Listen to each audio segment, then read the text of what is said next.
My name is Frank Pucelik. I'll be joining you at the conference and doing some seminar training for you in Malaysia coming up sometime in the near future. It will be my privilege to join you. I'm going to present information on ancient metaphors that are valuable to the quality of life.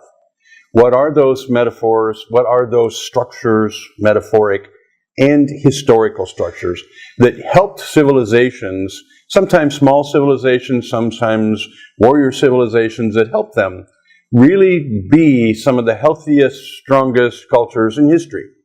What did they do? What did they think about? How did they develop human beings in those cultures to be honorable, to have integrity, to have pride, to not just be animals running around, but to be beautiful, powerful cultures? How did they do that? What did they think and what did they believe? We'll be talking about some of that, and I'll show you, or we'll talk about how they created what we might call citizenship. What does it mean to be a citizen in those ancient cultures, and how did that work? They have a lot of wisdom for us, and we'll be talking about how we can take that wisdom of the last 1,000 years or more of some of the strongest cultures in history and use that information and use that knowledge to increase the quality of our own cultures, countries, governments, races, and so forth. So that's very, very important. And I hope you'll very much enjoy that information. It's beautiful, beautiful, critical information to how we continue to survive as a human race. The second issue we're going to be talking about is PTSD. Oh, talk about an important issue in these days.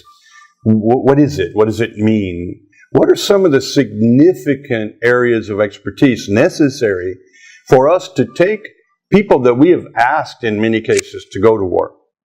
We've asked them to lose their humanity. We've asked them to become animals. We've asked them to learn to do something that most species can't do, and that's kill members of their own species and do it without hesitation, without thought almost. Well, what happens to a person when they live through those experiences? What happens to a person when they see their friend they had lunch with suddenly killed right in front of them? Well, what does that do to them? What does that do to their mentality? What does that do to their psyche? What does it do to their personality? Well, we haven't known much about what that really does for a long time. Well, I believe we know now. I've put together, in fact, knowledge and skill sets from 5 or 6 different areas, including cybernetics, including ancient cultures, including NLP, including psychoanalysis, not psychoanalysis, Freudian style, but analytical psychology systems that help you understand what's going on in a person's head. So if you put a lot of those systems together, you can come up with a structure for PTSD that actually creates not rehabilitation. See, I don't think there's such a thing as rehabilitation. I think the soldier becomes a new, better person than they ever were. The concept that I use is horror or traumatic events of that nature that are so strong.